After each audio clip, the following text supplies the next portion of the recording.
from my neck of the woods, someone who shares the same wicked and heretical sense of humour. Ladies and gentlemen, I'd like you to welcome Austen Davies.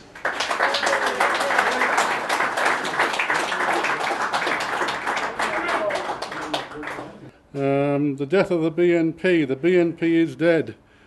A man that is born of woman has but a short time to live and is full of misery. Now that is that's interesting because I say I've only had 5 minutes to think about that, but that's actually a quote from the funeral service, a regular funeral service, actually from the book of Job. How poor old Job was put through all sorts of trauma, which it won't go through, but the point is that he came through it all with his faith, with his trust, with his own endeavours, and he ended up with lots of camels and wives and daughters and all the things that make for a happy life. So a thought. Right, I've got some fantastically interesting statistics to go through with you. Not really. Right. If we want to go somewhere, we must first know where we are. And in order to establish that, we've got to know where we started from and how we got to where we are now. The road thus far has seen many potholes and obstructions, but we've managed them. We've made mistakes along the way, and we revel in those mistakes. We glorify those mistakes, because the man who can boast that he hasn't made any mistakes hasn't done anything at all. Mistakes are good, because they are opportunities to learn. When we step in a pothole full of water, we spend the rest of the day with wet feet. So the next time we come to a pothole, we go round it and move forward unscathed and with dry feet. I love Nietzsche's profound assertion that that which doesn't destroy us makes us stronger and wiser and more capable. We know where we want to go, don't we? We want to go to the European elections in 3 months' time. I'll do that one again, in 3 months' time. How the hell did that happen? I don't know, but it did. And we'll handle it. And we've come down some bloody rough roads already. So we are stronger than we ever have been. We are wiser. By God, aren't we ever? We are capable of winning this fight, more capable than ever before, simply because we've stepped into that pothole, simply because we got tripped up along the way, because we got cold and wet, because we banged on our head on a low branch, because we're still here.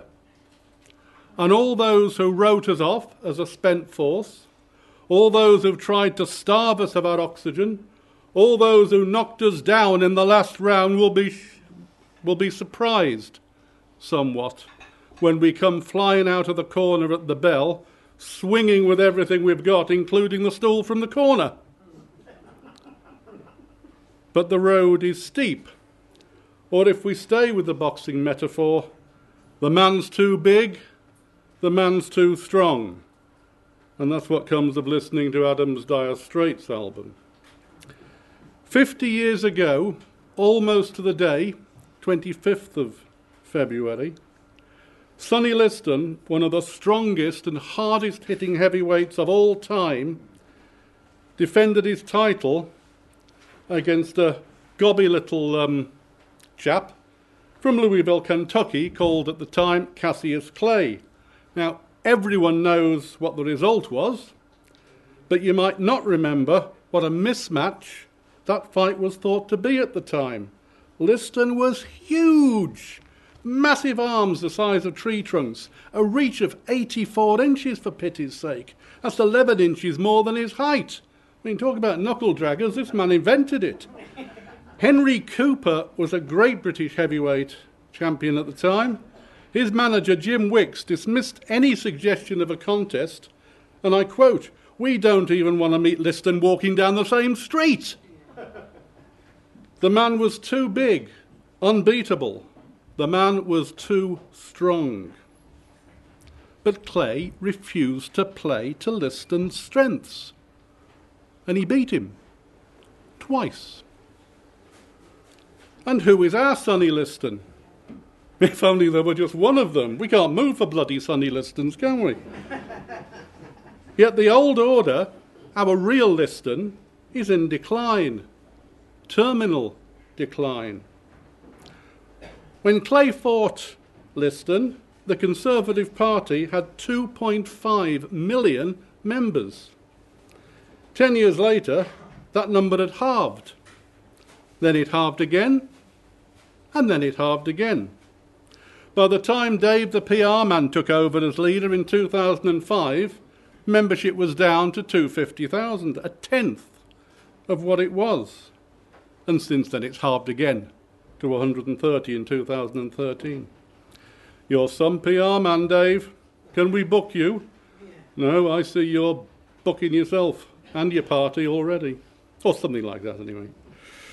And new Labour, old Labour, same old failed policies dressed up like an old tart trying to look fresh and exciting Labour. Well, not such a spectacular decline, but then they came from a much lower base.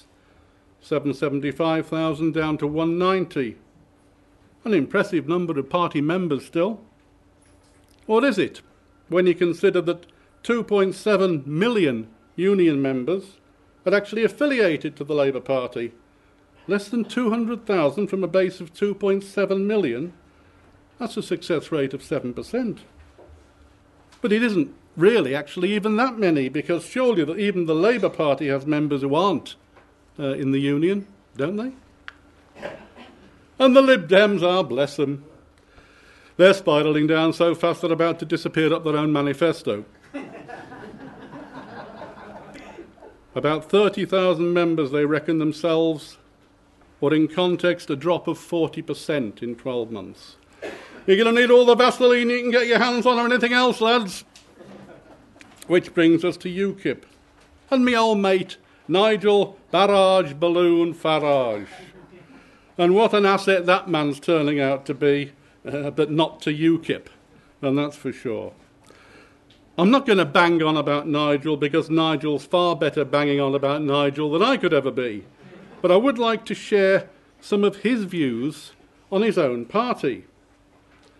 On January the 24th, a few days ago, a month ago, Nigel Farage declared the UKIP election manifesto to be drivel and nonsense. Those are the words he used. They're not quoted out of context. Drivel and nonsense, he called it. He claimed he had never read the manifesto, clearly forgetting that he'd written the foreword and launched it personally. It was written, he claimed, by David Campbell Bannerman, who he called an idiot, and said he's now left us and rejoined the Conservatives. That particular idiot, definition of idiot being a noun, someone who speaks back to Nigel, was formerly UKIP chairman and a deputy party leader appointed by Nigel Farage. Campbell Bannerman is actually a highly experienced, respected, if misguided politician and holder of numerous and various public offices. He's known for his sincerity, his integrity and his honesty. He was never going to last long with Farage. Frankly, he should actually feel himself fortunate to only have come third in the party leadership concept, because the poor beggar who came second, the much vilified and slandered Richard Sokozewski, I think, has been completely deleted from history. I posted his resignation letter on my Facebook page. If you'd like to read it, it's illuminating. Have a look. UKIP are on a roll, and I know that to be true because I read it in the Daily Mail, and I heard it on the BBC News. But there are rolls, and there are rolls, and this one's smelling just a bit cheesy. It's going off. There is only one game in town, and it's in this room. Farage hailed Wythenshawe by-election as a triumph, as the shape of things to come. And with results like that, the shape of things to come can only be one Miliband E moving himself into Downing Street, with Nigel as his deputy, presumably. always assuming he does manage to get an MP or two elected. And that would do the BNP no harm whatsoever. It would free up all those people who were only voting Labour to get rid of the sodding Tories and bring them back into the proper camp, bring them back to their homeland. But does Farage have the stature, the policies or the integrity to be anything other than a purple flash in a tired old pan that is, for the time being at least, exciting only the purple-faced, tired old ex-Tories? We shall have to see. The Wythenshawe result in reality saw UKIP getting only 5% popular support. 1 in 20 voters in Wythenshawe and Sale East by-election actually voted UKIP. My God, it's a landslide! And then there's the British National Party. Reviled, censored, deleted, airbrushed, ignored. I can't stand here and tell you that Wythenshawe was a great result, but I can tell you the facts. And the facts are that without a single line in a newspaper, without a single word on the radio or TV, and with some very suspect goings-on before and at the count, we dropped less than 1% of our share of the poll relative to the 2010 general election. The Tories would have killed for a 1% drop in support. Their share fell by 8 times that amount, and the Lib Dems are still counting. I spoke about the thousands, the millions of members the other parties have seen fall by the wayside, and it's fair to say that our membership numbers have dropped as well. But unlike the old parties whose support really is in free fall, we've held firm in the last couple of years and are starting to move up again. But in any case, we know what has affected our membership. Support is hemorrhaging away from the lib-lab contrick because the people are sick of being lib-lab conned all the time. Our people are still there.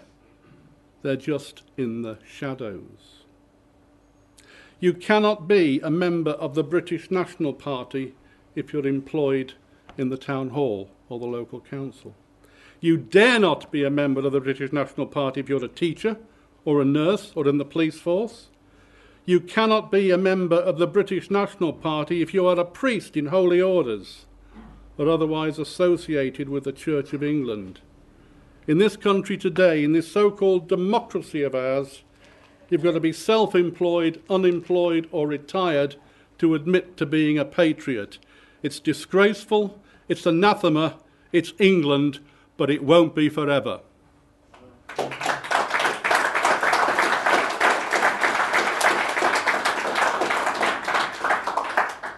They can't stop our people supporting us, even though they revile us, censor us, delete us, airbrush us out and ignore us at every opportunity.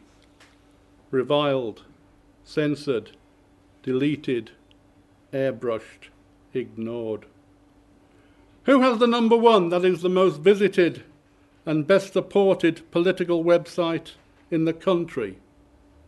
The British National Party. Reviled, censored, deleted, airbrushed, ignored. Who has achieved over 100,000 likes on their Facebook page? That's more than the Lib Dems, nearly twice as many as UKIP, the British National Party. And we're only 10 points behind Labour and the Tories, by the way. Reviled, censored, deleted, airbrushed, ignored. Who has over 26,000 followers on Twitter and growing every single day? The leader of the British National Party. My God, no wonder they revile, censor, delete, airbrush and ignore us. They're scared bloody witless of us. I said witless. And with good reason. They have failed. We are still standing. We are still in the fight. They know we're coming. They know there is nothing they can do to stop us coming. They aren't even Sonny Liston. They're just a cardboard cutout, a facade, a futile mask, desperately trying to hide their corrupt features behind it. But that mask is already crumbling. we can see the cracks. The time is ticking away, and any second now that bell will sound for the fight to continue. The old order is tired and is sand before the relentless tide of change, waiting to be swept into oblivion. The tide of change is the British National Party, and the party starts with the 2014 European tour. Be there, floating like a butterfly and swinging like a JCB. Thank you.